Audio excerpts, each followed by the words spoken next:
My friends, good day. Welcome to this channel and to the tropics. Today we're going to talk about a tragedy that struck the city of Glasgow in Scotland. It was November 29, 2013. So there's a police helicopter, an EC-135. It's made by Eurocopter/Airbus that takes off in the evening because a man was reported running on the tracks. There are people, they see a guy running on the tracks, then they lose sight of him.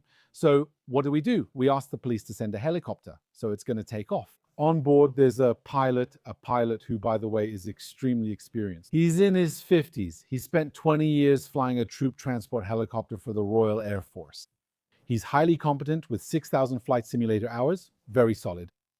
On this machine, he has about 600 flight hours. So he takes off, and with him, we'll have two police observers. Actually, they're two police officers who will be sitting in the back observing. He's piloting, and they're looking for their suspects. So they take off, do a little tour. After that, we send them to 2 or 3 other scenes.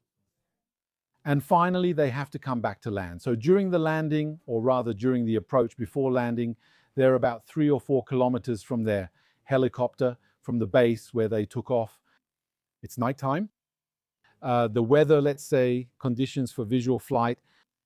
Well, now suddenly something is going to happen. So you need to know one thing. This helicopter here has 2 turbines. There are 2 turbomeca turbines made in the United States that are powered by a tank, well, a somewhat special fuel system. Because today, if you want, the topic will be so-called out-of-fuel situations, which aren't really out-of-fuel situations because it happens quite often. We see it mostly in general aviation, quite rarely with professionals like this one. But there you go, no one is spared. It happens very often that we have a situation that looks like a dry failure, even though we actually have fuel in the tanks. Quite simply, we've seen 2 or 3 cases on this channel where a pilot selects the wrong tank, doesn't turn on a pump, makes a mistake, does a bad transfer, and so on. And then he ends up with a dry failure, even though he actually has plenty of fuel to continue his flight. It's a matter of management. So what happens is, you need to understand today how the EC-135 works when it comes to fuel. It has a tank where the fuel is stored. When it took off, there were 400 kilos in it. But the 2 turbines are not supplied directly from this tank, but indirectly. That means from this big tank, we go to 2 small tanks. And then it's from these 2 small tanks that each of the engines will be supplied. The fuel transfer is done by pumps. These pumps are turned on when the helicopter starts, and they stay on throughout the entire flight. There's no reason to manage them, to turn them on or off. Why did we make this choice? Why, instead of keeping it simple and taking fuel from the main tank, did we create small feeder tanks, small reservoirs to draw from? Why? Well, here's the reason. It's because since the helicopter moves a lot, it can tilt, get hit by gusts, all that. Well, the problem we have is that if the main tank is only partially full, and for example, if we tilt to one side or the other, the fuel can be pushed around inside the tank. And then we can end up in a situation where for a few seconds there are enough jolts that no fuel reaches the engine. So you can imagine if we put a sump, if we put tubes and we pump or draw from those tubes, all it takes is for our helicopter to be too tilted or to pull some G's in a situation where the tank is only partially full. And at that moment, what will happen? Well, at that moment, it's over. The engines can stop, even though you still have fuel, you see. So to avoid that, what do? We use small tanks that are always completely full. We put these tanks near the engines. So that's basically the idea. On the screen on the dashboard in front of the pilot, there's a small icon that indicates this situation. It clearly shows the status of the main tank and the status of the fuel transfers. As for the reason, well, that's a bit tricky because it depends on who you're talking to. We'll see that there are 2 versions in this story. There's one version, let's say, from people who are being a bit cautious.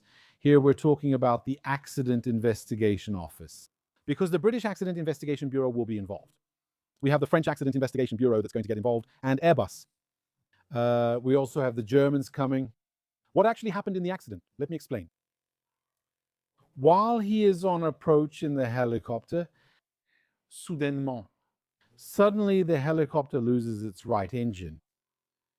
He keeps going for about 30 or 40 seconds.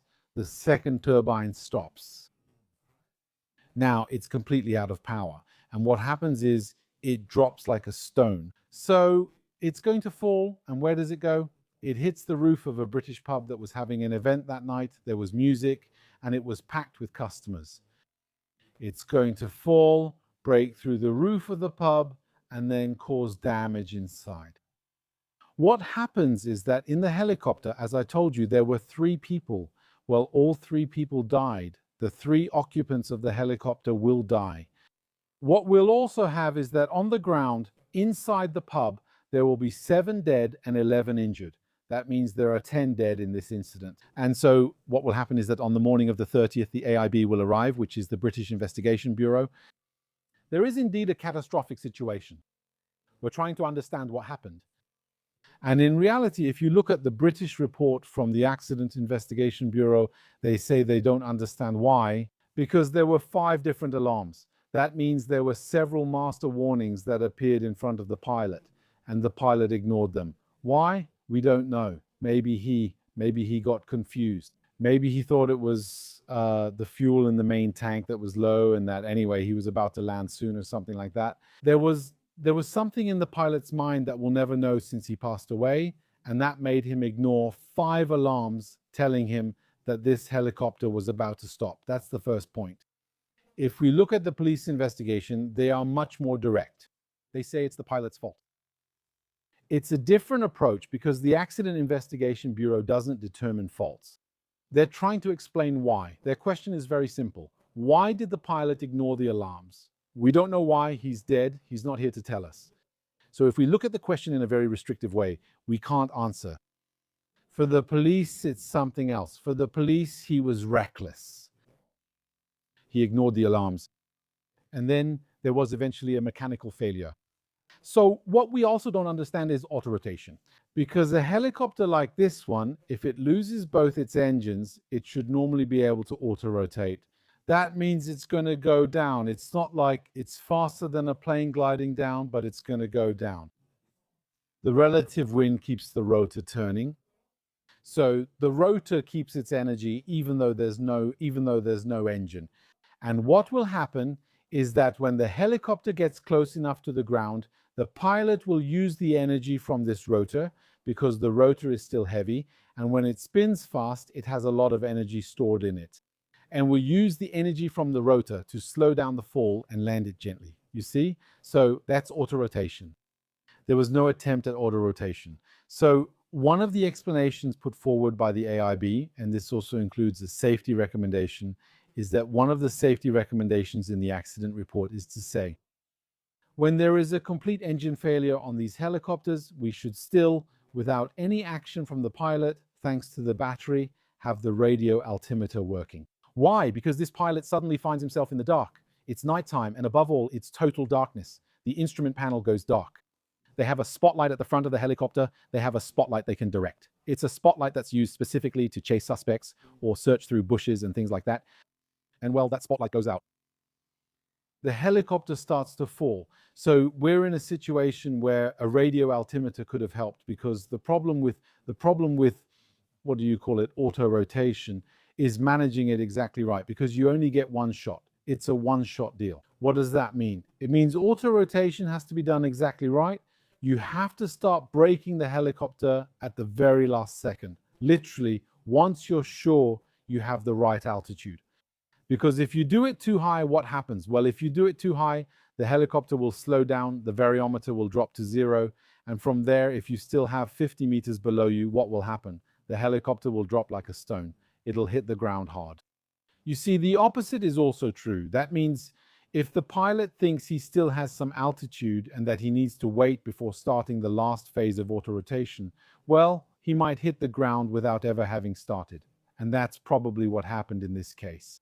That means the helicopter was falling, and then the pilot, since it was nighttime, probably didn't estimate his altitude correctly, and then at some point, bam, he hit the ground. He was already across the roof of this. So there you go, my friends. It's a tragedy that really made a lot of noise at the time.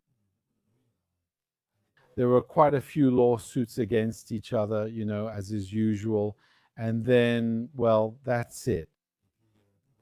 The total number of victims is 10, plus the helicopter, plus the pub building, which was repaired afterwards. In any case, thank you, my friends, for watching this video up to this point. Thanks to those who support this channel on Patreon or by subscribing to the paid section of YouTube.